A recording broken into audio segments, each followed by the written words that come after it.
Buenos días a todos y a todas.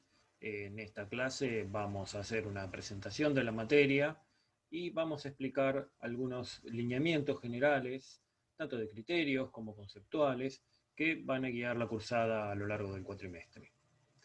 Una primera cosa que nos tenemos que preguntar es qué entendemos nosotros por economía política. ¿Por qué hablamos de economía política y no economía a secas? Y por qué en una licenciatura en economía hay un espacio específico que tiene el aditamento de política. Dentro del plan de estudios de la carrera de economía, de una licenciatura en economía, tenemos un espacio particular que habla específicamente de economía política.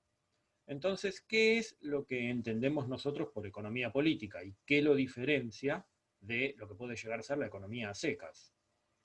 Bueno, en primer lugar, nosotros entendemos que la economía política es una perspectiva o un punto de vista que concibe a la economía como un campo de conflicto, concibe a la economía como un espacio en el cual tiene lugar la confluencia de distintos grupos de interés con intereses más o menos contrapuestos, intereses contrapuestos que puede ser en distinto grado de intensidad o con eh, distinto nivel de superposición o distinto nivel de exclusión entre un conjunto de intereses y otros, y donde cada grupo trata de que los intereses propios prevalezcan por sobre los intereses de los demás. En este sentido, entendemos que la economía es un campo de conflicto. Una resolución de un problema nunca es neutral, siempre beneficia a un conjunto de sectores o a un sector en particular más que a otros, o muchas veces beneficia a un sector a expensas de otro. Eh, en esto creemos que la concepción de la economía como conflicto es distinta a la concepción que habitualmente tiene la economía neoclásica o la economía ortodoxa, donde el análisis gira en torno del concepto de equilibrio.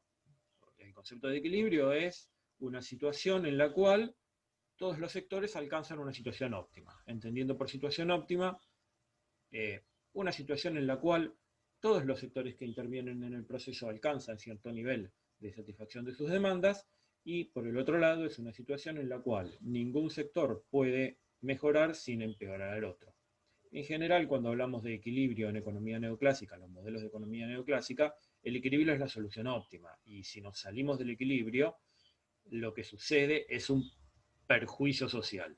Puede ser que un sector se beneficie de la salida del equilibrio, pero en conjunto lo que vamos a ver es que la sociedad se perjudica. Eh, en este sentido, la perspectiva de la economía política es distinta, porque cuando hablamos de economía política entendemos que el conflicto es permanente y que no hay soluciones neutrales ni hay soluciones óptimas. Todas las soluciones en economía perjudican a algunos y benefician a otros. Y en general el beneficio de un sector suele ser en perjuicio de otro. Y de lo que se trata acá es de encontrar algún punto de armonía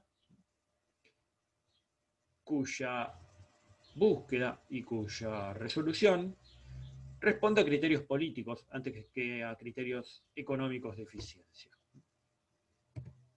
Si hablamos de conflicto, necesariamente tenemos que remitirnos al poder. O sea, hablamos de la economía como un campo donde hay sectores que confrontan. Cada sector trata de que sus intereses prevalezcan por sobre los del resto. ¿Qué es el poder? Es la capacidad que un sector o un conjunto de sectores tiene para hacer prevalecer sus intereses por sobre los del resto. Eso es el poder, tal como lo vamos a entender en la materia. Y la economía política también es una perspectiva en la cual se considera que el poder es una dimensión central en el análisis de los procesos económicos. El poder es una variable que tenemos que tener en cuenta al analizar un problema económico y su posible resolución. En general, el poder como variable en los análisis de la economía ortodoxa o de la economía convencional está ausente. Acá vamos a tener que tener en cuenta que el poder es una dimensión central. El poder no es solamente la capacidad de un grupo para hacer prevalecer sus intereses por sobre los del conjunto, sino que también se trata de que un grupo o un conjunto de grupos sea capaz de convencer al conjunto social de que sus intereses se identifican con los intereses del conjunto. Esto es lo que Antonio Gramsci llama hegemonía, tema que vamos a estudiar con mayor detalle más adelante. No se trata solamente de imponer los intereses de un grupo en particular, sino de convencer al resto de que, mediante la imposición de esos intereses, todo el conjunto social se va a ver beneficiado, independientemente de que esto sea cierto o no. El poder incluye todas esas cosas. A lo largo de la materia, nosotros vamos a tratar de poner en cuestión algunos hábitos de pensamiento que tenemos incorporados, que son incorporados en nosotros a lo largo del cursado de las distintas materias de la carrera. La idea es que no solo aprendamos modelos y aprendamos conceptos nuevos, sino que también tratemos de incorporar o tratemos de ver la posibilidad de incorporar hábitos de pensamiento distintos, puntos de vista distintos, criterios distintos. Uno de los hábitos de pensamiento que nosotros vamos a cuestionar a lo largo de la materia es la dicotomía Estado-sector privado, o también, lo que va de la mano con esto, la dicotomía Estado-mercado. A lo largo de la cursada de las distintas materias, nosotros tendemos a pensar en el Estado como algo opuesto al sector privado, como algo en cierto sentido que está confrontado con el sector privado, de manera tal que si el Estado aumenta su tamaño, aumenta sus funciones, aumenta sus dimensiones, el sector privado, por contraposición, se ve reducido, ¿no? Pensamos en el Estado y el sector privado como dos dimensiones excluyentes. Bueno, nosotros entendemos que esa es una dicotomía falsa. El Estado no es algo opuesto al sector privado, no es algo confrontado al sector privado, no es algo separado del sector privado. En esta visión hay una inclinación a pensar que el Estado es un ente exógeno que se superpone al sector privado, que se posa sobre el sector privado, que lo constriñe, que lo limite y que lo asfixia. En general tendemos a pensar de esa manera, ¿no? Cuando decimos que la intervención del Estado en el libre juego del mercado, en el libre juego de la oferta y la demanda, provoca situaciones de ineficiencia o de asignación subóptima de recursos, estamos pensando en eso. El mercado funciona bárbaro, viene el Estado, se pone arriba del mercado y distorsiona su funcionamiento. Bueno, acá hay varias cosas para decir. En primer lugar, el Estado no es algo exógeno al conjunto de la sociedad. El Estado no es un deus ex machina, no es un aparato extraño al cuerpo del conjunto social que viene y se posa sobre el conjunto social y lo asfixia, lo limita, lo constriñe, lo condiciona. Por el contrario, el Estado es un emergente de la sociedad civil, es un emergente del conjunto social.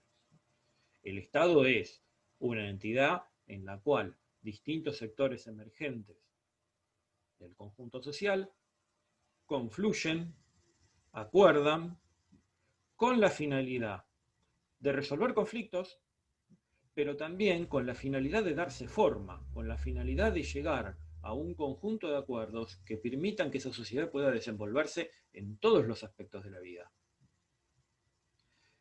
Y además de llegar a un acuerdo, el Estado es la entidad que pretende garantizar el cumplimiento de esos acuerdos sociales que permiten el desarrollo de la vida en sociedad. Pensemos en algunos ejemplos históricos concretos. La formación del Estado Nacional Argentino. La formación del Estado Nacional Argentino es un proceso que, como todos sabemos, es muy arduo, muy largo, con numerosas contramarchas a lo largo de todo el siglo XIX, y comienza a conformarse aproximadamente con la forma que conocemos hoy a partir de la década de 1860, concretamente a partir de la incorporación de la provincia de Buenos Aires a la Confederación después de la batalla de Pavón, 1861. ¿Qué es el Estado Nacional Argentino? ¿Es un ente que viene desde afuera y se posa sobre el conjunto de la sociedad? No.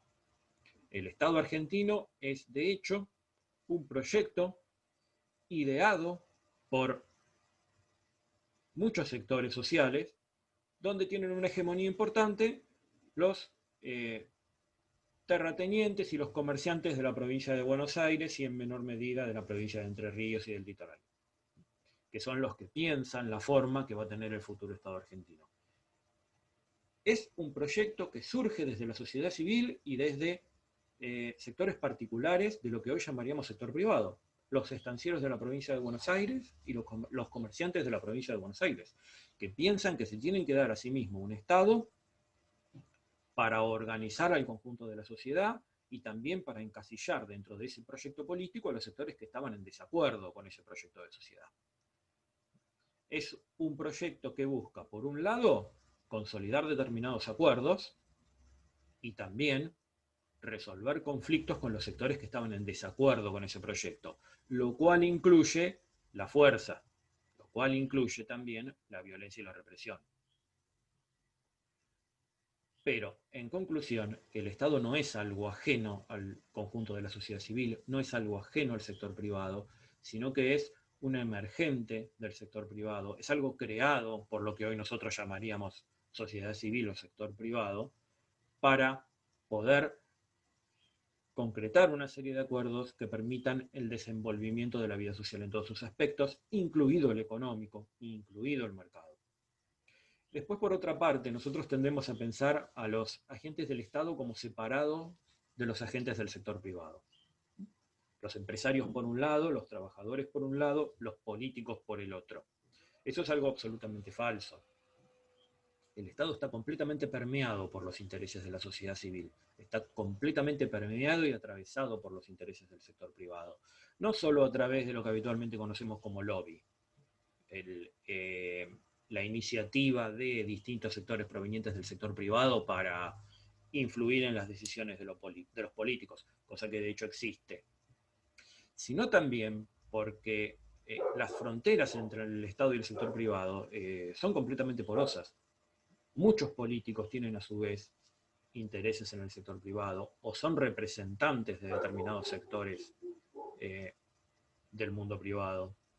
Muchos políticos son a su vez representantes de cámaras empresariales o representantes de sindicatos, representantes de organizaciones no gubernamentales, que representan determinados intereses de lo que nosotros llamamos sector privado o más genéricamente sociedad civil.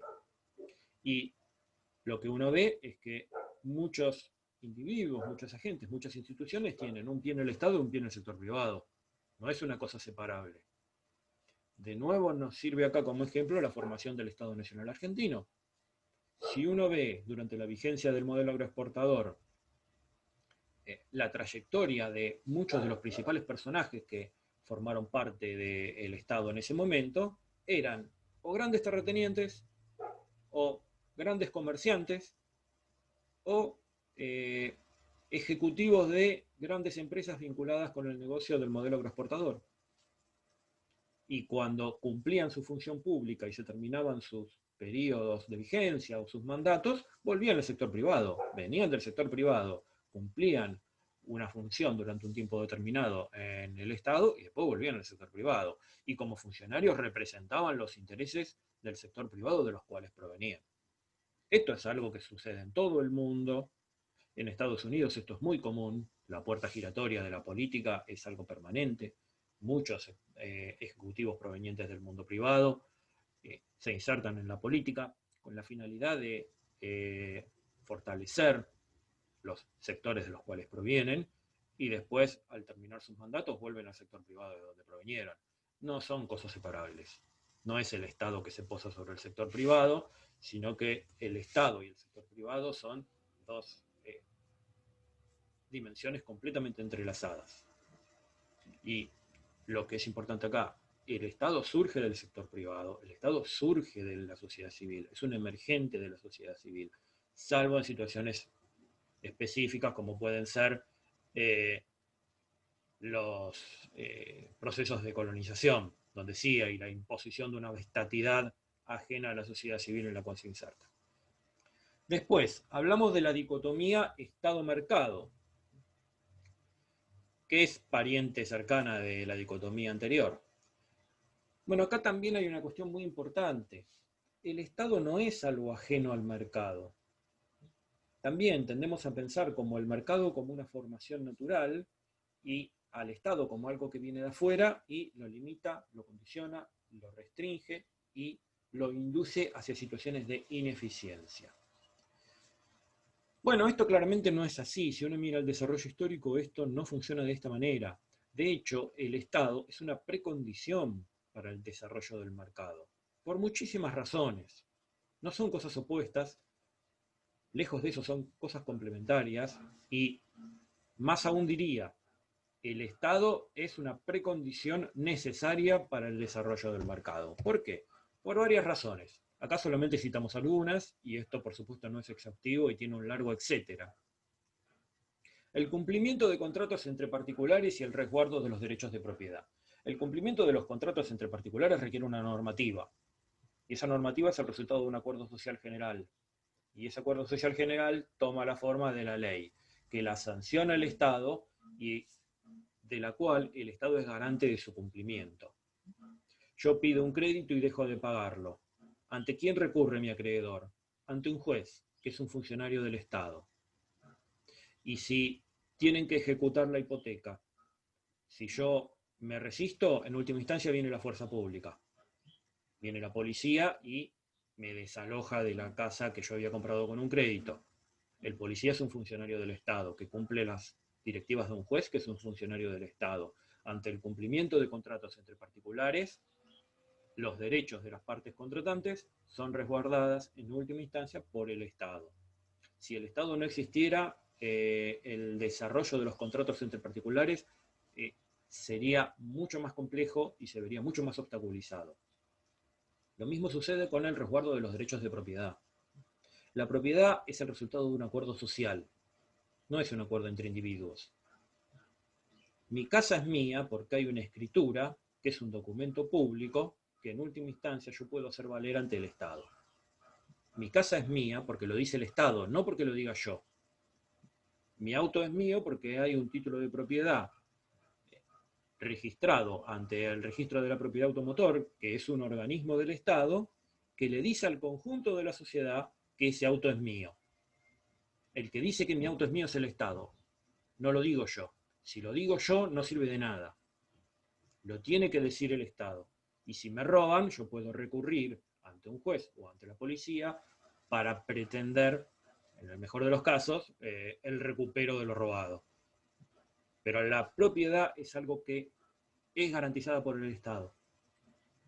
Si fuera simplemente un atributo de los individuos, si mi auto y mi casa fueran míos simplemente porque yo lo digo, no hay nada que me proteja de un eventual robo, de una eventual expropiación, de una eventual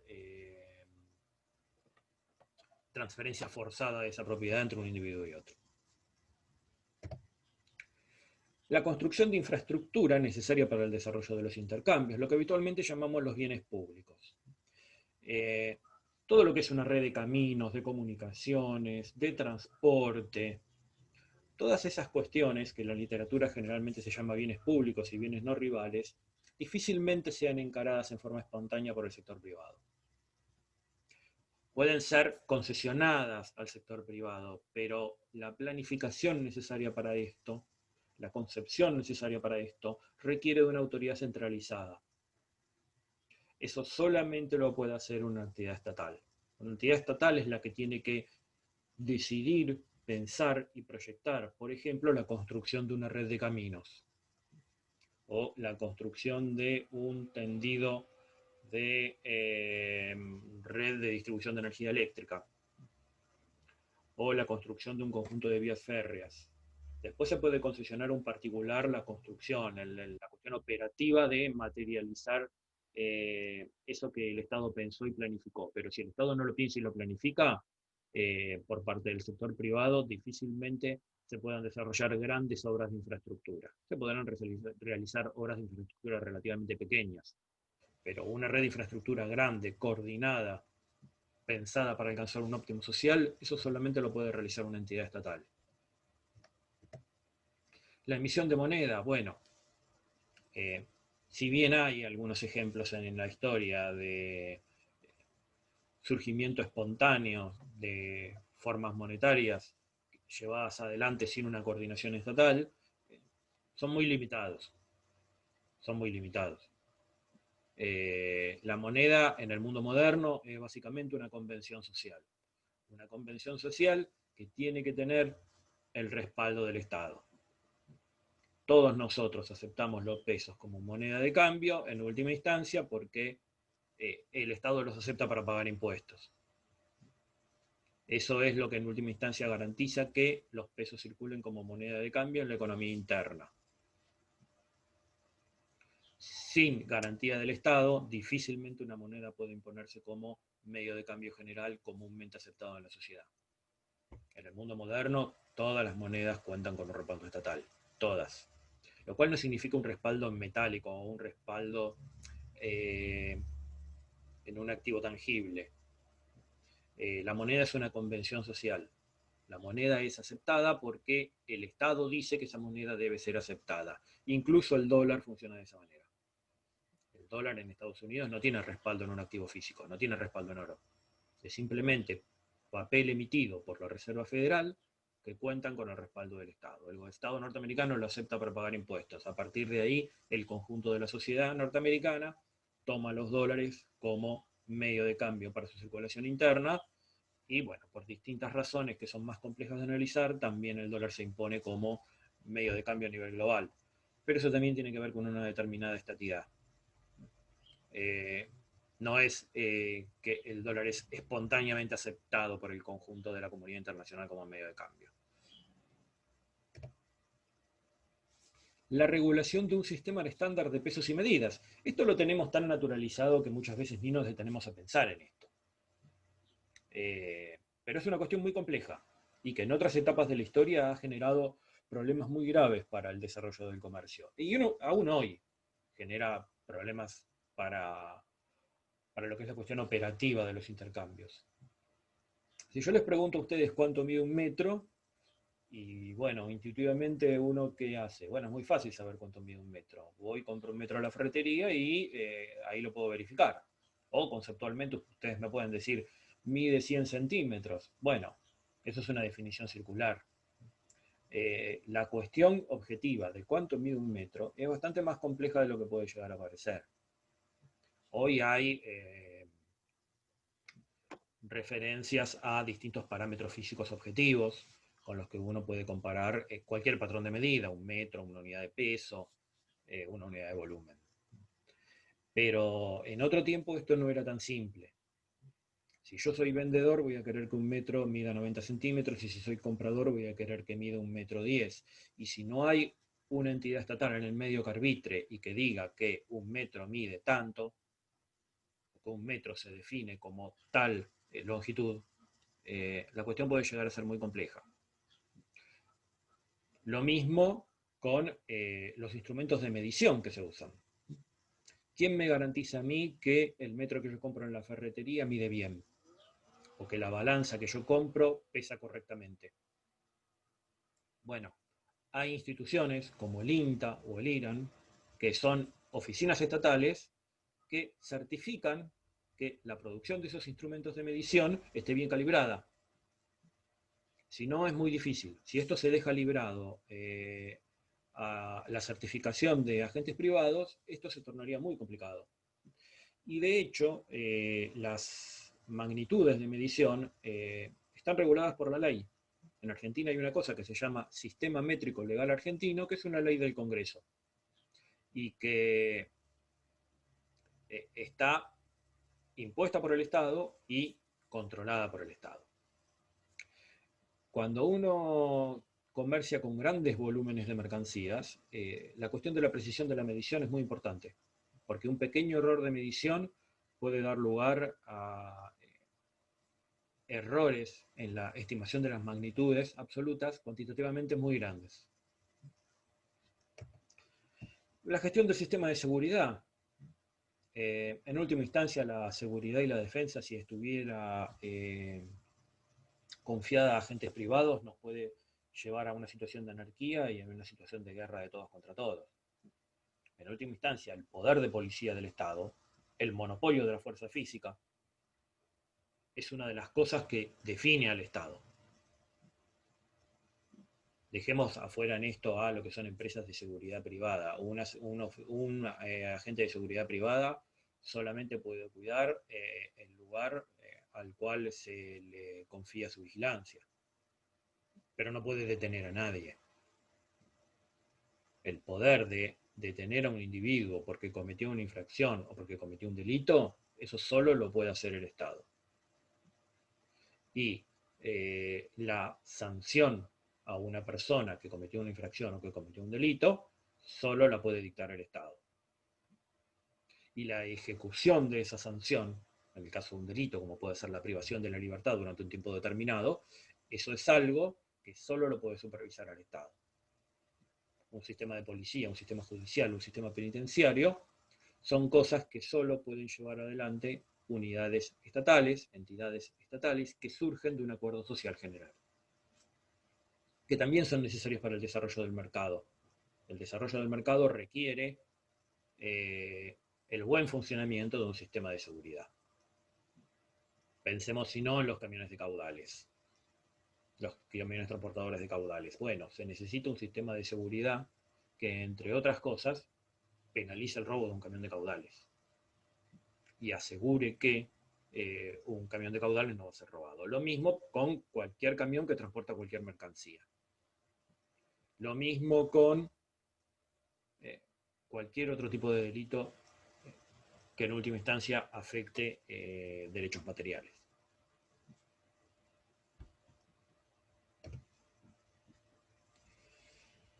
Sin embargo, nosotros tendemos a pensar de que el Estado es algo problemático, cuando no directamente algo malo. Bueno, nosotros consideramos que esto es un problema. Hoy vivimos en un mundo donde los indicadores de concentración del ingreso y de concentración de la riqueza son realmente escandalosos. Realmente escandalosos. Vivimos en un mundo donde unas pocas decenas de grandes megacorporaciones controlan la oferta de virtualmente todas las cosas. Uno puede ver que hay millones de empresas a lo largo del mundo.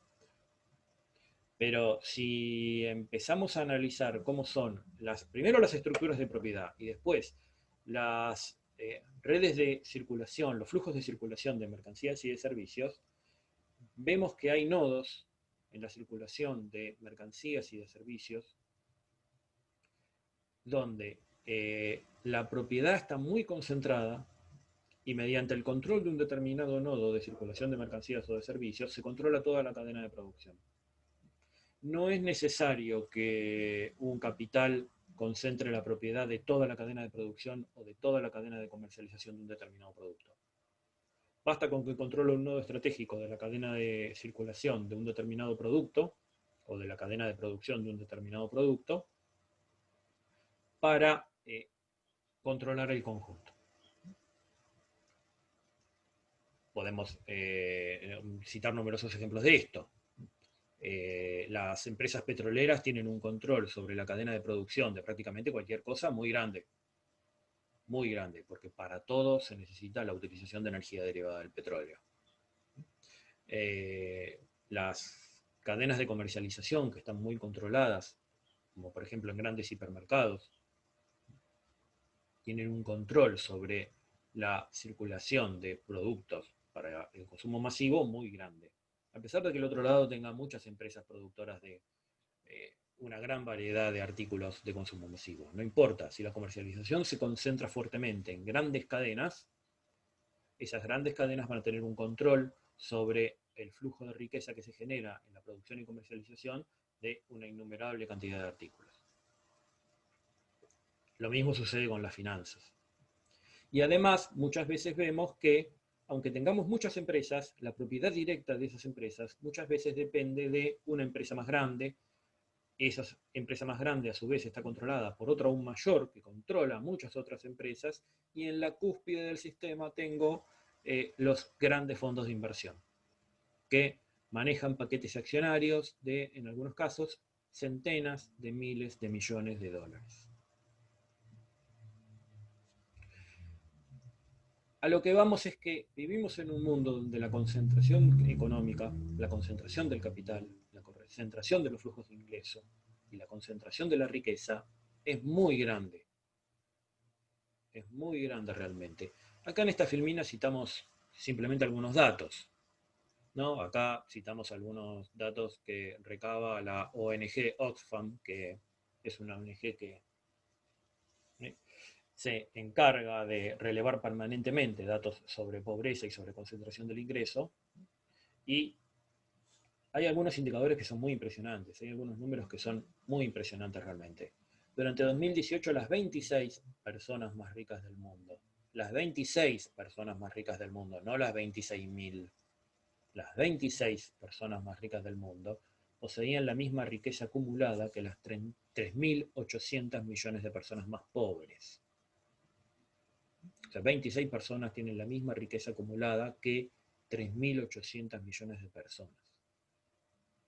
Claramente esto es algo disfuncional y disruptivo para el funcionamiento del capitalismo, pero también para el funcionamiento de la democracia.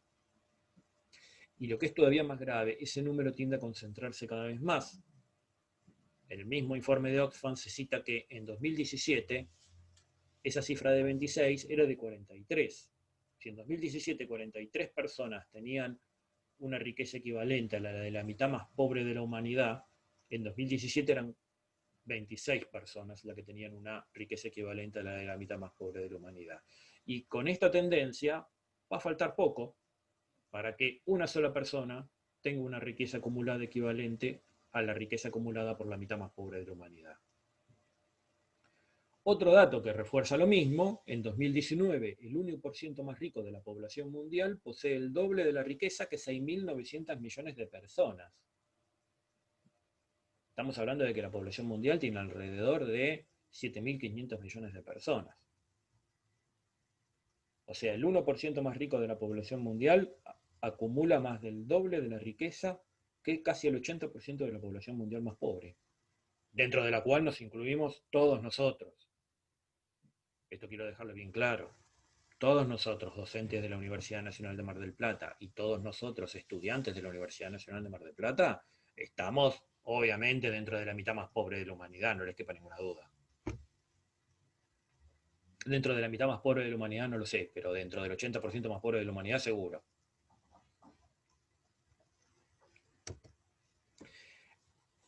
El problema con estos niveles de concentración del ingreso y de la riqueza es que esto lleva a una licuación progresiva de la democracia. En la medida en que la economía y la producción esté concentrada en unas pocas grandes decenas de megacorporaciones, en la medida en que tengamos una concentración del ingreso, de la riqueza y de la producción muy grande en unas pocas personas y en unas pocas grandes empresas, el poder real se va trasladando gradualmente de las instituciones estatales hacia las personas más ricas y hacia las grandes corporaciones, que son lo mismo en última instancia.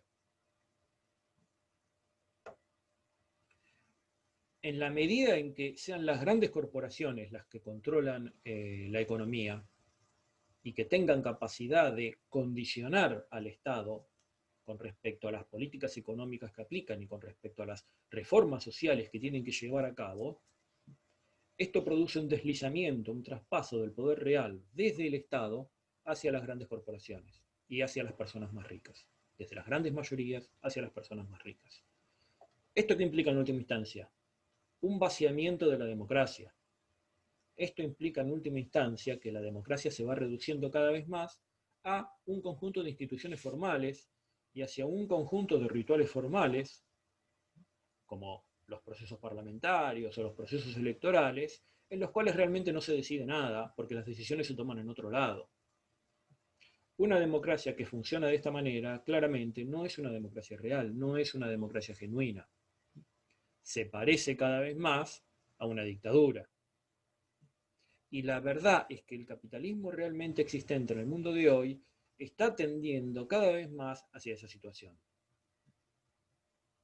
Hacia un secuestro de la democracia. Hacia un secuestro de la democracia por parte de las grandes corporaciones y por parte de las grandes élites. Élites que no son grandes en tamaño, porque son muy pocas personas, pero son grandes en el poder acumulado que tienen y en la concentración de riqueza que tienen.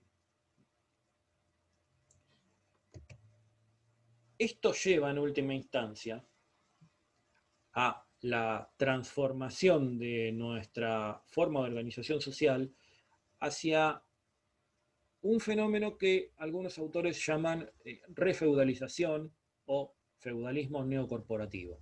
Yo acá cité una cita de un autor llamado Carl Teimer, que tiene un texto sobre eso, que se llama Refeudalización, donde explica ese proceso. La concentración del ingreso en última instancia atenta contra el pleno desarrollo de la democracia. ¿Por qué sucede esto? Bueno, si el poder real se va a trasladar gradualmente desde las entidades estatales hacia las corporaciones, estamos en un problema, porque los mecanismos de acción, de elección y de deliberación democrática funcionan dentro de los estados, no funcionan en las corporaciones. Las corporaciones son entidades no democráticas, son estructuras verticalistas y autoritarias, donde mandan los accionistas, no mandan los empleados no deciden en una corporación. Deciden los accionistas que a su vez delegan en cierta medida poder en determinados estamentos de gerentes, subgerentes, administradores, pero que también le tienen que rendir cuentas a los accionistas. Esto conlleva, en última instancia, a un vaciamiento de la democracia y a una situación que algunos autores caracterizan como refeudalización o feudalismo neocorporativo. Porque el poder ya no está en el Estado nacional o en el Estado democrático, sino que el poder pasa a estar crecientemente en manos de las grandes empresas. El capitalismo de hoy funciona de esta manera. Uno puede decir, el socialismo real fracasó, porque el bloque soviético y el bloque comunista que se consolidó, sobre todo a partir de la Segunda Guerra Mundial, en última instancia llevó a una serie de ineficiencias económicas y a una serie de tensiones políticas que llevaron a su disolución. Eso es real, eso es una verdad histórica. El socialismo realmente existente terminó siendo un proyecto que no cumplió con las expectativas que tenían muchas personas y en última instancia se terminó disolviendo. Bueno, el capitalismo realmente existente hoy está conllevando un proceso de concentración acelerado del capital muy peligroso. No es la imagen de los mercados competitivos y eficientes que promueve la teoría neoclásica ortodoxa. No es eso el capitalismo realmente existente. Está siendo claramente un proceso dinámico de concentración de la riqueza y del capital crecientes, con derivaciones políticas muy peligrosas, con derivaciones políticas hacia el vaciamiento de la democracia y hacia la acentuación del autoritarismo. Y hay muchos indicios de esto. Cuando uno ve, por ejemplo, que las plataformas de los partidos políticos de todos los colores en última instancia se aproximan, no son las mismas, cuando uno ve una homogeneidad en las políticas económicas aplicadas por gobiernos de distinto color político, bueno, uno está viendo, en cierto sentido, la realización de esto. Cuando uno ve que plataformas económicas de partidos de izquierda y de partidos de derecha terminan siendo iguales, bueno, lo que estamos viendo es que en realidad la cuestión ideológica de las distintas plataformas políticas terminan siendo fachadas exteriores, pero que en el fondo todas las plataformas políticas, todas las estructuras políticas, las corporaciones políticas, terminan subordinándose a un poder que está fuera del Estado, que está en otro lado, que está en el gran capital concentrado.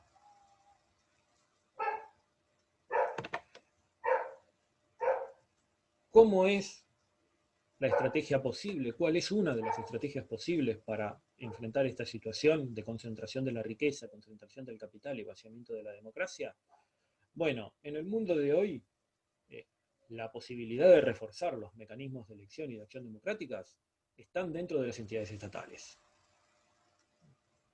Entonces, lo que tenemos que hacer es, lejos de proponer el achicamiento del Estado, o la reducción de las funciones del Estado, o el retiro del Estado de algunas funciones fundamentales, yo creo, y esto es una opinión personal, por supuesto, pero que tiro para debatir, lo que tenemos que hacer es promover un fortalecimiento del Estado.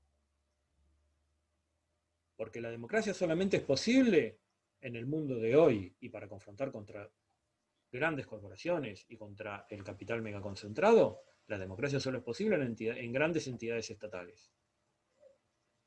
La manera que tenemos hoy de confrontar y contrapesar el desplazamiento del poder político desde el Estado hacia las grandes corporaciones, por el momento creo yo es fortaleciendo el Estado. Puede haber otras formas de democracia, no digo que no. Pero hoy por hoy lo que tenemos es esto, grandes entidades estatales que son por el momento las que nos pueden permitir reforzar los canales de participación democrática para contrapesar este proceso de deslizamiento, de traslado del poder real desde el Estado hacia las grandes corporaciones. Uno me dirá, el Estado también puede ser autoritario, por supuesto que sí. Por supuesto que el Estado también puede ser autoritario. Fortalecer el Estado no es una garantía de democracia, para nada. Para nada. Y también tenemos ejemplos en la historia de esto. Tenemos los fascismos, que son un concreto ejemplo histórico donde el Estado se fortalece para reforzar el autoritarismo. Pero yo creo que por lo menos la participación política dentro del Estado es lo que permite es tener opciones. Dentro de las corporaciones no hay opciones. Las corporaciones son estructuras verticalistas. Está bien que lo sean porque la finalidad que tienen las grandes corporaciones es otra. El problema es cuando desde el capital concentrado lo que se promueve y lo que se intenta hacer de manera deliberada es, no digo desarticular el Estado, sino reformatearlo para que responda a otros intereses. ¿Cómo podemos hacer nosotros para contrapesar el traspaso del poder desde el Estado hacia las grandes corporaciones? Con participación política. Lo que necesitamos es tener participación política de las bases. Esa es la manera mediante la cual podemos garantizar que el Estado sea democrático y que un poder democrático que usa como vehículo al Estado contrapese el poder que tiene sobre la economía y sobre todos los aspectos de nuestra vida el gran capital concentrado. Lo otro es una forma de organización social muy autoritaria y muy verticalista y con grandes niveles de desigualdad. ¿Qué es lo que necesitamos? Y yo acá voy muy en contra de lo que es el discurso dominante. Yo creo que necesitamos estados con capacidad de intervención en la economía, con una fuerte capacidad de intervención en la economía, porque el libre mercado no es el mecanismo de eficiencia y de optimización que nos dicen que es. El libre mercado es en realidad un ámbito de concentración del capital y de la riqueza. Y la manera de contrapesar eso es con un Estado que tenga capacidad de intervención en la economía, en sentido contrario, por supuesto, en un sentido redistribucionista. Y esto requiere no solamente un Estado regulador, requiere un Estado productor, un Estado empresario, un Estado que produzca y distribuya bienes y servicios. Y también un Estado que promueva formas de gestión de los medios de producción distintos de la propiedad privada. Formas de gestión de los medios de producción, cooperativas, empresas gestionadas por los trabajadores, empresas de servicios públicos gestionadas por los usuarios, empresas estatales y también empresas privadas. No se trata de abolir la propiedad privada de los medios de producción, sino de promoverla dentro de determinados cauces y dentro de determinados límites. De lo que se trata es de contrapesar las tendencias a la concentración y centralización del capital y del ingreso. Se trata de eso.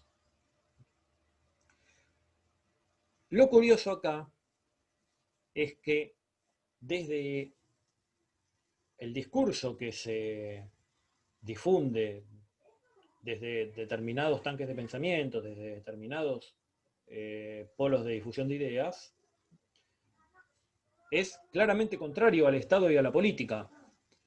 Y esto no es casual. Cuando desde el discurso dominante nos dicen que el Estado es malo y que la política es mala, lo que están tratando de hacer es que nos quedemos sin herramientas de defensa. Nos están diciendo que la participación política es mala, y que el Estado es malo porque la participación política y el Estado son las principales herramientas con las que nosotros contamos para contrapesar el poder de las grandes corporaciones. Y si nosotros compramos ese discurso, nos estamos tirando un tiro en los pies. Cuidado con eso. Nosotros, que somos parte del 99% más pobre de la humanidad, necesitamos al Estado y necesitamos de la política para hacer que ese Estado sea efectivamente democrático. Y contrariamente a lo que sugiere el discurso neoliberal, no el discurso liberal, porque el liberal es otra cosa. Yo creo que el neoliberalismo en el fondo tiene muy poco de liberal. Lo que sugiere el discurso neoliberal, contrariamente a lo que sugiere el discurso neoliberal, el ámbito en el que nosotros podemos desplegar nuestra libertad no es el mercado, es la política. Hay un texto célebre de Friedrich von Hayek, uno de los grandes teóricos del neoliberalismo, que se llama El camino hacia la servidumbre. Y para él, el camino hacia la servidumbre era el fortalecimiento de los estados de bienestar. Y la manera de evitar la servidumbre creciente era justamente achicar el Estado y ampliar el ámbito de acción del mercado. Bueno, lo que está sucediendo es lo contrario. La ampliación del ámbito de acción del mercado a lo que está llevando es a la dictadura corporativa y a un proceso de refeudalización. La forma que nosotros tenemos para contrarrestar eso es justamente el Estado y la política. Lo que nos libera no es el mercado. El ámbito en el cual nosotros podemos desplegar nuestra libertad es en la política, no es en el mercado. En los mercados mandan los más fuertes. Y los mercados son los reinos de la desigualdad. Está bien que haya mercados, pero hay que administrarlos y hay que regularlos. El libre mercado es el reino del más fuerte y el reino en el cual puede haber igualdad es en la participación política. Y el instrumento mediante el cual la participación política puede contrarrestar el creciente poder de las grandes corporaciones es el Estado. Entre otras cosas, por supuesto. Pero el principal instrumento mediante el cual la participación política puede contrarrestar el poder de las grandes corporaciones es el Estado. Otro de los hábitos de pensamiento que nosotros vamos a tratar de combatir en esta materia es el de cierta tendencia hacia la especialización o hacia el aislamiento disciplinario. La economía es una ciencia social que reniega de ser ciencia social, ¿no? A lo largo de la historia de la economía, muchos de los pensadores que contribuyeron al desarrollo de la ciencia económica trataban de hacer todo lo posible porque la economía se pareciera lo más posible a una ciencia exacta, ¿no? Y la ciencia modelo que había en ese momento y que creo que hay hoy también era la física, ¿no? Tratar de que la economía se pareciera lo más posible al paradigma de la física, que es una ciencia que ha hecho grandes avances y grandes descubrimientos. Y sobre todo donde muchas relaciones no son estrictamente determinísticas, porque también hay caos y también hay incertidumbre en la física, pero donde hay un nivel de determinismo importante en cierta escala de observación.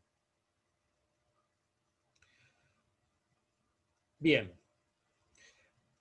nosotros consideramos que esa tendencia a compartimentalizar el conocimiento y en decir yo soy economista, no me meto con sociología, yo soy economista, no me meto con ciencia política, yo soy economista, no me meto con antropología, es algo muy nocivo, es algo muy pernicioso.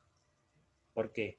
Porque nos resta capacidad de visión, nos pone anteojeras, y también le resta a la economía como ciencia capacidad explicativa. Mario Bunge decía que los problemas económicos no existen. Ningún problema es puramente económico. Los problemas siempre son multidisciplinarios. Multidisciplinarios no es el término, porque la disciplina es una cuestión artificial.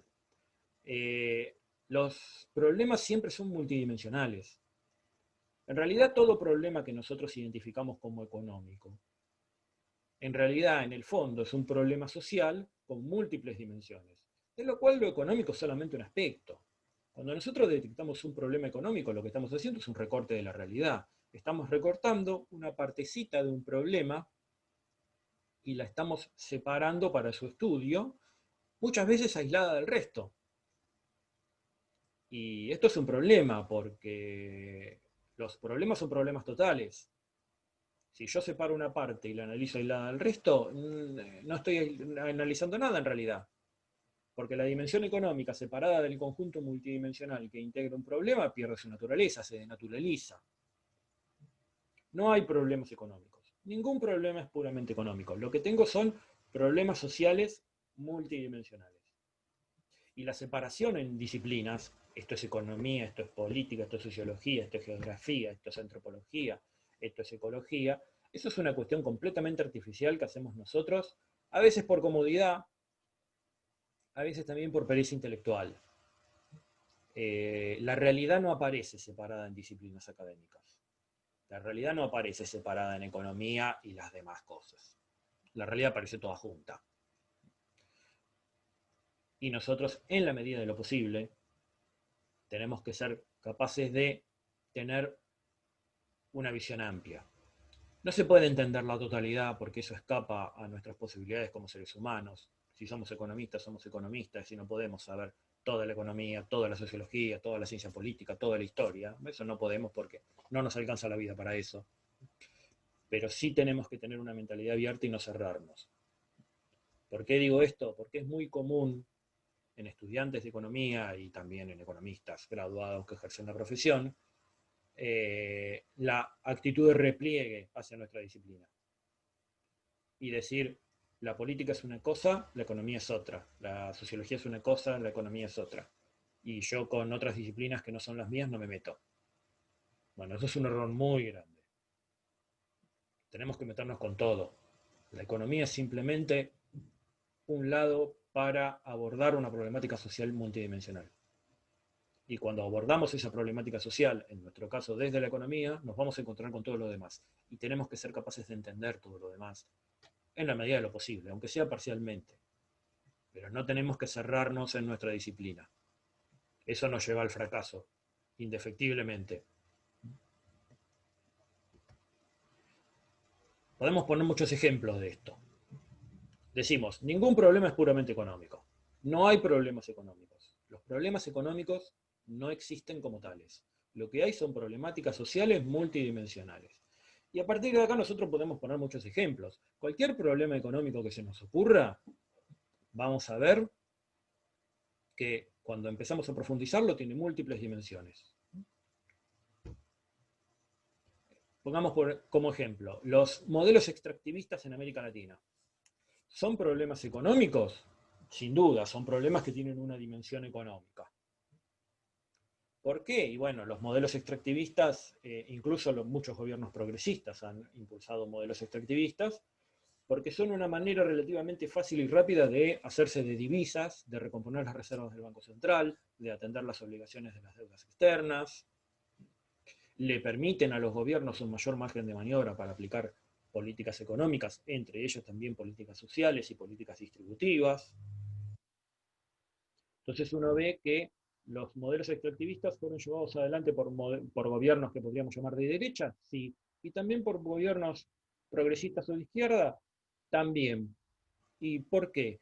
Y porque lamentablemente países periféricos como los nuestros necesitan dólares para ampliar sus márgenes de maniobra. Y la manera más simple de vender dólares en nuestro caso es exportando soja, exportando productos agropecuarios, en el caso de Chile exportando productos mineros, en el caso de Perú también, en fin. Esto hace que independientemente del signo político de los gobiernos, los modelos extractivistas se profundicen. Entre otras cosas, ¿por qué? Porque hay una dimensión económica vinculada a eso, la necesidad de fortalecer la posición de reservas internacionales de los bancos centrales, la necesidad de consolidar superávit de balanza comercial. Eso es la dimensión económica de este problema. Ahora, los modelos extractivistas en América Latina tienen solamente una dimensión económica. No, por supuesto que también tienen una dimensión política. ¿Quién toma la decisión de profundizar un modelo extractivista? ¿Quién se beneficia y quién se perjudica con la consolidación y profundización de un modelo extractivista? cómo distribuimos los frutos del superávit de cuenta corriente que logramos con la profundización de un modelo extractivista. Todo eso implica cuestiones conflictivas, implica tomar decisiones que nos remiten a la dimensión política de un modelo extractivista. ¿Tiene una dimensión cultural un modelo extractivista? Por supuesto que sí. Por supuesto que sí. En muchos casos, la profundización de los modelos extractivistas implica ampliar la frontera agropecuaria, con lo cual en algunos países, como por ejemplo Brasil, también en cierta medida en Argentina, implica el desplazamiento de pueblos originarios y la aculturización de esos pueblos originarios o la destrucción de su patrimonio cultural. Por supuesto que tiene una dimensión cultural. ¿Tiene una dimensión ambiental? Bueno, ni que hablar, es muy evidente la dimensión ambiental de los modelos extractivistas. Está el problema de la desforestación, de la contaminación del agua,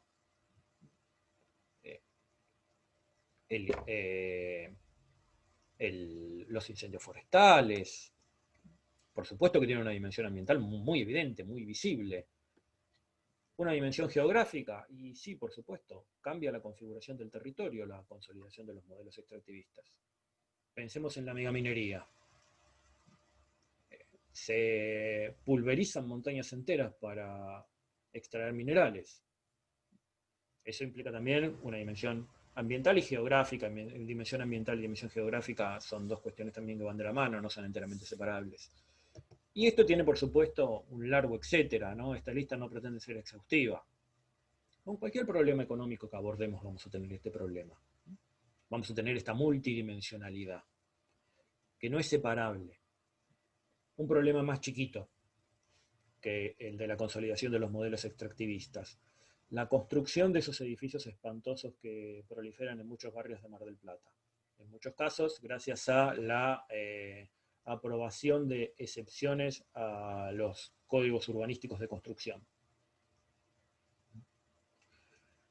¿Es una problemática económica? Y sí, por supuesto, la construcción de esos edificios generan trabajo, mueven muchas ramas de actividad, generan demanda de cemento, de hierro, de insumos para la construcción de todo tipo, dinamizan la economía de la ciudad, aumentan la recaudación tributaria.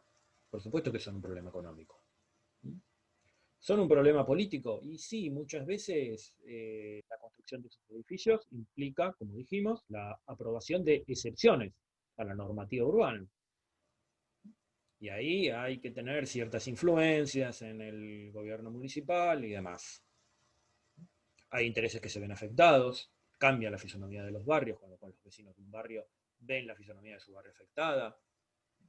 Todas esas son dimensiones políticas de una problemática. ¿Tiene una dimensión cultural? Y por supuesto que sí. Pensemos en cuánto del patrimonio arquitectónico histórico de Mar del Plata se perdió por la construcción de estos edificios. ¿Tiene una dimensión ambiental? Obvio. Obvio que este problema tiene una dimensión ambiental. Se generan problemas en la provisión de servicios públicos, se genera congestión de tráfico,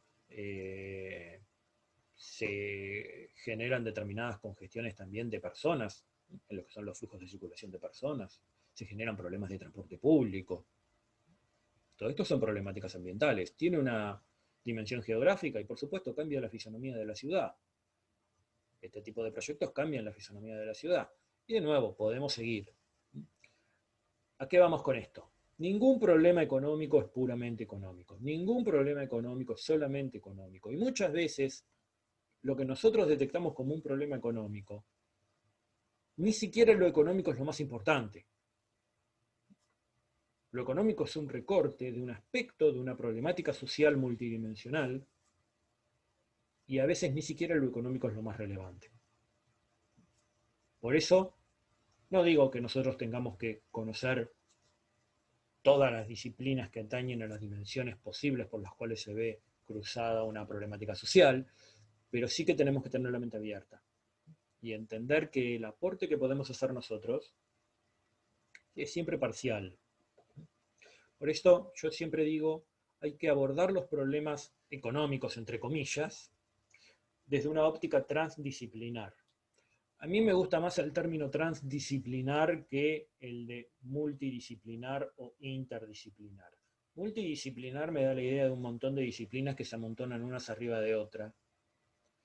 Y interdisciplinar me sugiere la idea de que cada uno hace un aporte desde el casillero disciplinar que le tocó en su arte. Transdisciplinar habla de atravesar las disciplinas, salirnos de la economía, que es nuestra disciplina de origen, y ser capaces de abordar también el problema desde las otras disciplinas relacionadas. Atravesar las disciplinas, y en ese proceso de atravesar las disciplinas, también en cierto sentido apropiarnos de las otras disciplinas. No seamos solamente economistas. La actitud de yo soy economista, la disciplina X no me interesa o no me incumbe o no me atañe, yo creo que es una actitud muy negativa y muy poco aconsejable. Por supuesto uno tiene que ser consciente de sus límites. No podemos saber todo de todo, pero sí saber un poquito de cada cosa, y eso es importante. Y es, diría yo, más que importante, es imprescindible.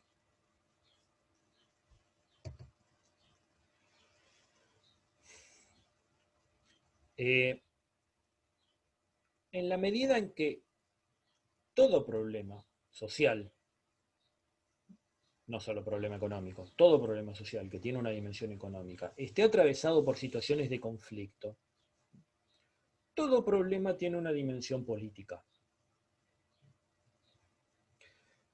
Es muy común escuchar entre los estudiantes de economía y también entre profesores y estudiantes graduados, economistas que ejercen la profesión, la idea de yo estudio economía, a mí la política no me interesa. O la política y la economía no tienen nada que ver, son dos ámbitos del conocimiento completamente distintos. Bueno, la idea de esto, la idea que subyace detrás de esto es la idea de que la política es sucia, cosa de coimeros, de ñoquis, de gente deshonesta, que la política es algo opaco, de acuerdos que se hacen por debajo de la mesa y entre bambalinas, y la economía es algo técnico, neutral, aséptico, prístino, inmaculado.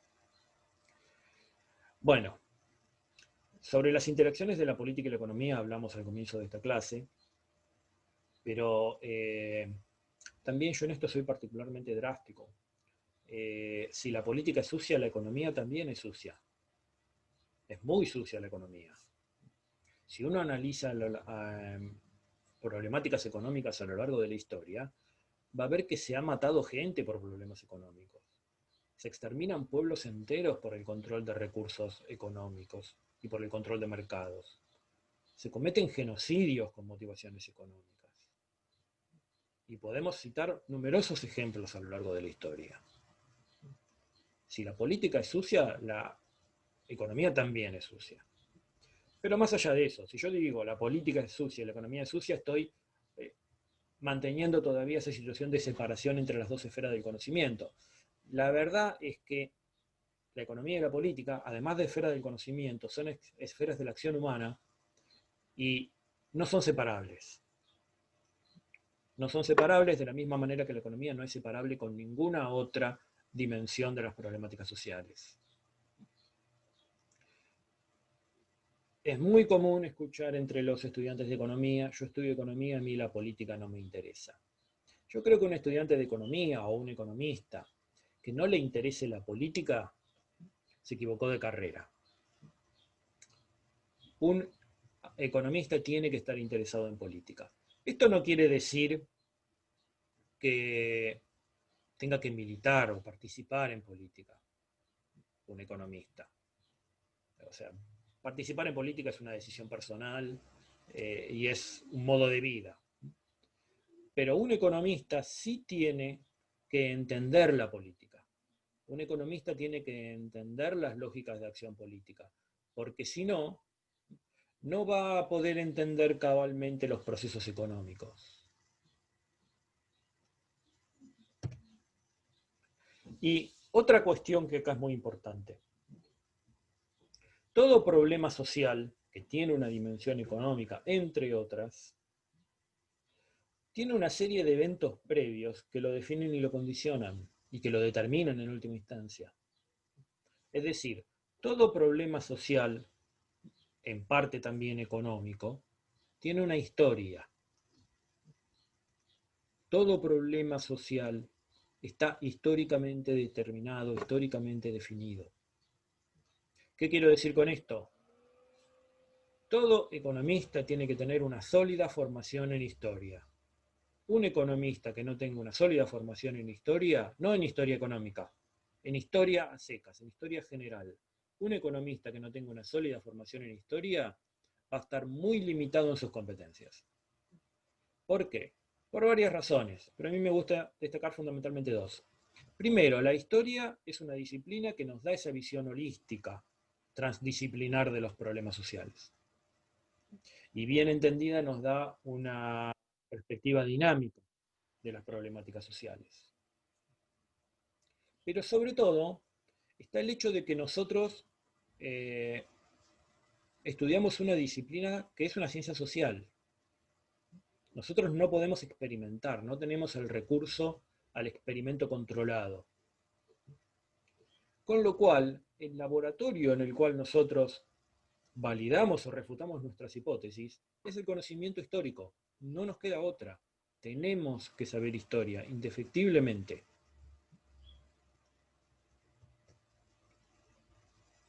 Mario Bunge decía que la economía neoclásica ortodoxa era una pseudociencia. La economía neoclásica ortodoxa, no la economía sin más. No toda la economía. Mario Bunge decía que la economía neoclásica ortodoxa, que es el paradigma dominante de la enseñanza en prácticamente todas las universidades de Occidente, era una pseudociencia. O sea, esta afirmación es muy fuerte, porque pone a la economía neoclásica ortodoxa al mismo nivel que la astrología, la lectura de la borra del café o actividades similares. O sea, le resta todo valor. Bueno, yo no creo que la economía neoclásica ortodoxa sea una pseudociencia. Mario Bunge era una persona muy provocadora, era un erudito sin duda, pero también era alguien que le gustaba tirar frases provocadoras con la finalidad de disparar debates y disparar discusiones. Yo no creo que la economía neoclásica ortodoxa sea una pseudociencia, creo que es una ciencia social, y toda ciencia social tiene limitaciones, por supuesto. Todas las ciencias sociales tienen limitaciones, todas las teorías económicas en tal sentido tienen limitaciones. Nosotros estudiamos un objeto de estudio que no es directamente observable. Cuando nosotros hablamos de clase social, nunca nadie vio una clase social. No es un objeto tangible una clase social. La clase social es un concepto de nuestro intelecto, es una construcción intelectual que nosotros hacemos para tratar de darle sentido, agrupar y entender ciertas regularidades. Pero si nosotros observamos la sociedad, no vemos las clases sociales. ¿Qué vemos? Conjuntos de personas que tienen determinadas características. Comparten determinados patrones culturales, tienen determinados niveles de ingreso, comparten determinadas pautas de consumo, residen en determinados lugares, trabajan de determinadas cosas, y a partir de todos esos parámetros observables, nosotros construimos una categoría más amplia que es la de clase social, que es una construcción de nuestro intelecto, para tratar de ordenar y darle sentido a un conjunto de regularidades que sí son directamente observables. Esto pasa con todas las ciencias sociales y pasa también con la economía neoclásica. Ahora, el hecho de que la economía tenga esas limitaciones metodológicas no le resta valor como ciencia. El problema, creo yo, radica en otro lado. Radica en que muchas veces los economistas tendemos a ser dogmáticos. Digo, los economistas tendemos a ser dogmáticos. Esta característica de dogmático no es una característica de la teoría, es una actitud que los seres humanos asumimos frente al conocimiento o frente a la vida o frente al mundo. Está en las personas la característica de dogmática, no está en la teoría. Esto hay que entenderlo muy bien y hay que saber separar las cosas. ¿Cuál es el dogma que estructura la enseñanza de la economía? Creo que De nuevo, me atrevería a decir que en casi todas las universidades de Occidente, donde se enseña economía, y en la gran mayoría de las universidades de la Argentina, sin duda. Bueno, yo creo que el dogma que estructura la enseñanza de la economía es el de los mercados competitivos, eficientes, autorregulados y libres. Un dogma es un postulado que se sostiene con prescindencia de la evidencia empírica. Cuando nosotros enseñamos economía con eje en la idea de los mercados competitivos, autorregulados, eficientes y libres, creo que tenemos una actitud dogmática. ¿Por qué? Hablamos un poco ya de esto. Hablamos de mercados competitivos. La verdad que en el mundo los mercados no son competitivos. Los mercados en el mundo actual están tendiendo a un proceso de concentración y centralización del capital muy fuerte, muy acentuado, donde tenemos en la base de la estructura económica global unas pocas decenas de grandes megacorporaciones que controlan la oferta de virtualmente todas las cosas. Y no hace falta controlar la oferta de todas las cosas de manera directa, basta con controlar insumos estratégicos o ciertos cuellos de botella en las cadenas de comercialización y producción para tener un control de la estructura económica completa o de gran parte de la estructura económica. Esto en el mundo actual es una verdad muy evidente. Creo que en el mundo actual ya no se puede hablar de mercados competitivos. Los mercados no son competitivos. Son oligopólicos y tienden a una oligopolización cada vez mayor. Mercados eficientes. Desde que se han profundizado las políticas desregulatorias de los mercados, desde fines de la década del 70, principios de los 80 hasta acá, lo que vemos es que los mercados están llevando el funcionamiento del capitalismo realmente existente, a lo que está llevando es un proceso de devastación ambiental y ecológica muy grave, muy grave. Y eso también debe ser incluido dentro del concepto de eficiencia.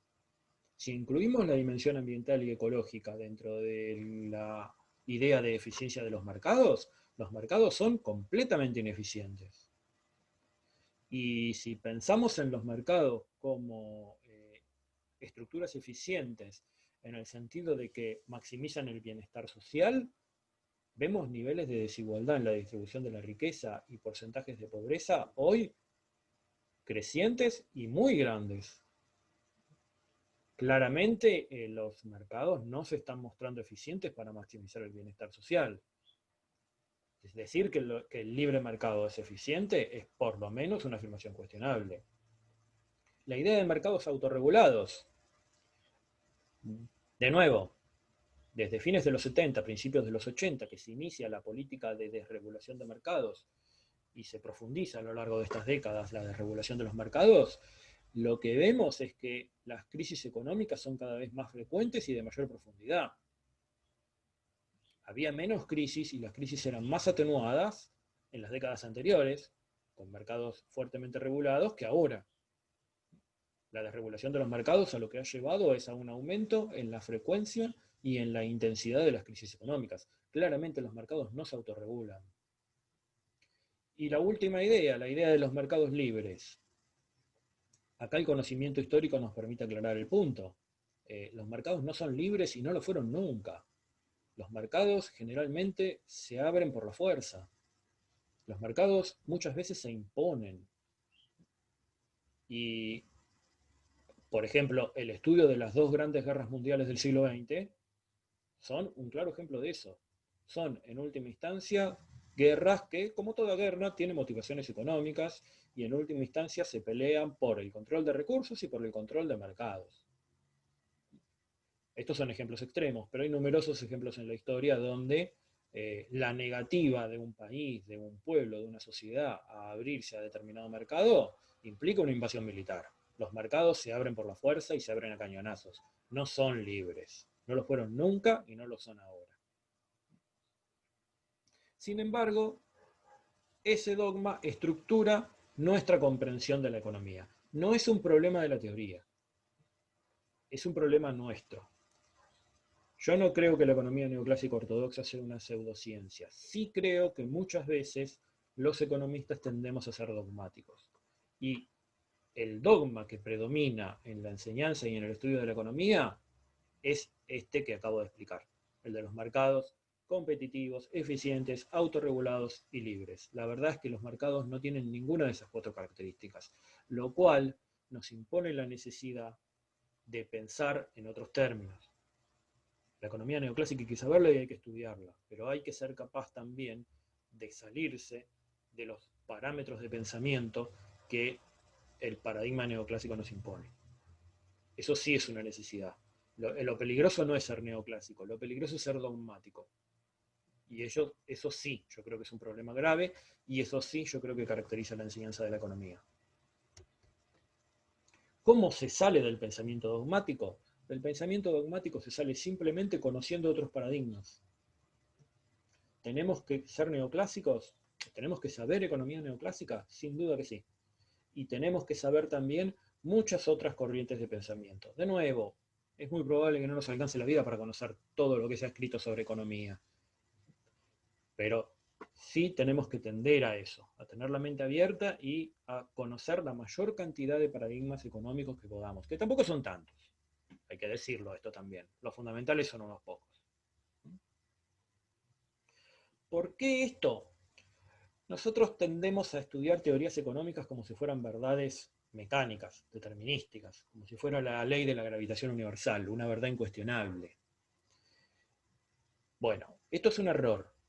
Las teorías, no solo las teorías económicas, las teorías en general no son verdades, son herramientas de interpretación de la realidad. Esto sucede tanto con las teorías económicas como con el conjunto de las ciencias sociales, y sucede también con las ciencias naturales. Pensemos hoy en la física, ¿no? Uno piensa en la física como la ciencia más exitosa, entre comillas, ¿no? Una de las disciplinas teóricas y prácticas que más desarrollo han alcanzado, que más lejos han llegado en desplazar las fronteras del conocimiento humano. ¿No? Se conocen los fundamentos de la materia hasta niveles de detalle realmente increíbles. Uno piensa que los paradigmas teóricos en física no son cuestionables. Bueno, los 2 grandes paradigmas teóricos de la física moderna son el modelo estándar de mecánica cuántica y la teoría de la relatividad general. Por razones que yo desconozco, se sabe que los 2 paradigmas son incompatibles entre sí. Uno de los 2, por lo menos, es mentira. O quizá los 2 son mentira. Pero resulta ser que el modelo estándar de mecánica cuántica explica muy bien el funcionamiento del mundo a escala subatómica, y la teoría de la relatividad general explica muy bien el funcionamiento a gran escala del universo. Y sin embargo son 2 modelos que son incompatibles entre sí. El intento de unificar los 2 modelos, de lograr una teoría que los integre, es lo que se conoce en el mundo de hoy como la teoría de la unificación o la teoría del todo, que es una especie de quimera, de piedra filosofal que persigue la física moderna. Pero eso hoy no se ha logrado. Eso hasta el día de hoy no se ha logrado. Los avances más prometedores en ese sentido es lo que se conoce como teoría de cuerdas, pero la teoría de cuerdas hasta el momento es una cuestión puramente especulativa porque no hay ninguna evidencia al respecto. Así que si tenemos ese problema con la física, que es una de las ciencias que más lejos ha llegado en ampliar nuestro conocimiento del universo y del mundo, ¿cómo no lo vamos a tener con la economía? Es una falta de modestia y de inteligencia muy grande pensar que los modelos económicos pueden explicar todas las cosas. Los modelos económicos tienen una capacidad explicativa muy limitada, muy reducida, y que es relativa. Hay paradigmas de teoría económica que pueden explicar algunas cosas, hay paradigmas de teoría económica que pueden explicar otras, y yo puedo querer trasladar un paradigma de política económica para interpretar una determinada problemática y puedo ver que no sirve. Puedo tener un paradigma que funciona muy bien para explicar una cosa que cuando lo traslado a otra problemática no se adecua bien, no sirve, no se ajusta, y eso puede suceder con cualquier corriente teórica. No solo con la teoría neoclásica. La teoría neoclásica tiene una determinada capacidad explicativa, sirve para explicar y entender algunas cosas, no sirve para otras. Y lo mismo podemos decir del keynesianismo, del post-keynesianismo, del marxismo en sus numerosas vertientes. Las teorías son herramientas de interpretación, no son verdades.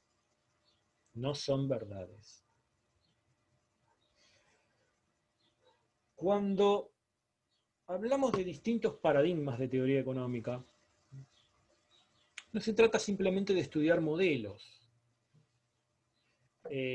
La formación de los economistas en tal o cual paradigma, yo creo que va más allá simplemente de la difusión del conocimiento de determinados modelos.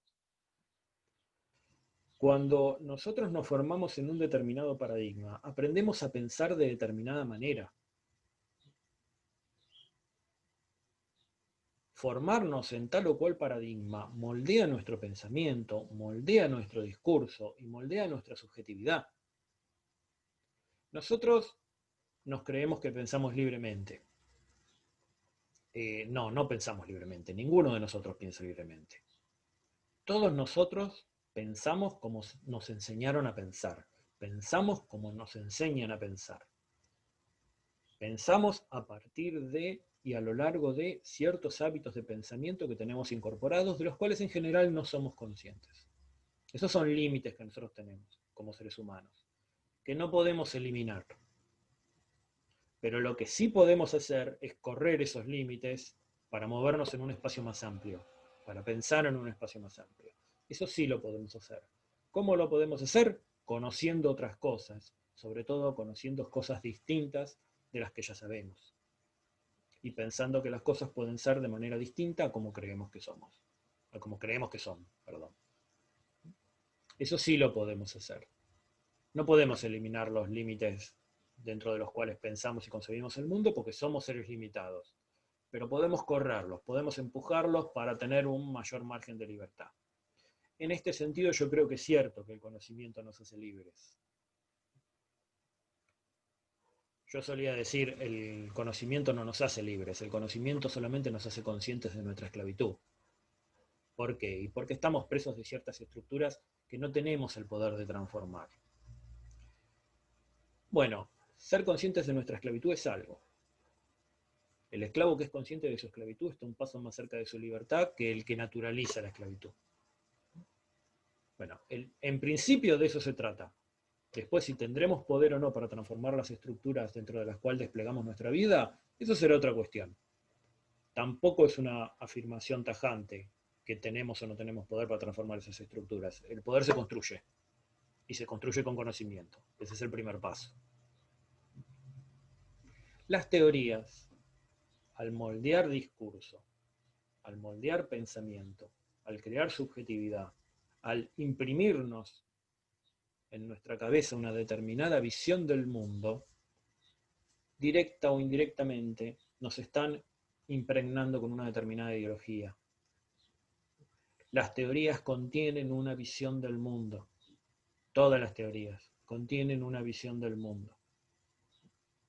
Cuando nos enseñan a pensar de determinada manera, cuando nos enseñan a leer el mundo a partir de determinadas categorías conceptuales, cuando nos enseñan a ver las relaciones entre esas categorías conceptuales de determinada manera, lo que están haciendo es dibujando en nuestra mente una determinada visión del mundo. Esa visión del mundo contiene ideología. Indefectiblemente, eso es inevitable.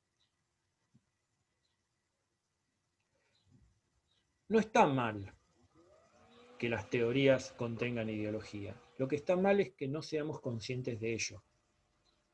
Yo tengo que saber que si analizo una determinada problemática a partir de un marco teórico marxista, estoy asumiendo la carga ideológica que tiene esa manera de ver el mundo.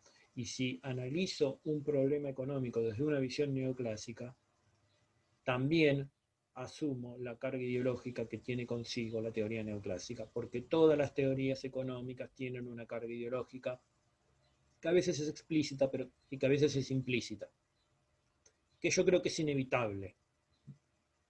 Pero lo importante es que seamos conscientes de esa carga ideológica. Bueno, nos vemos en el próximo video. Muchas gracias.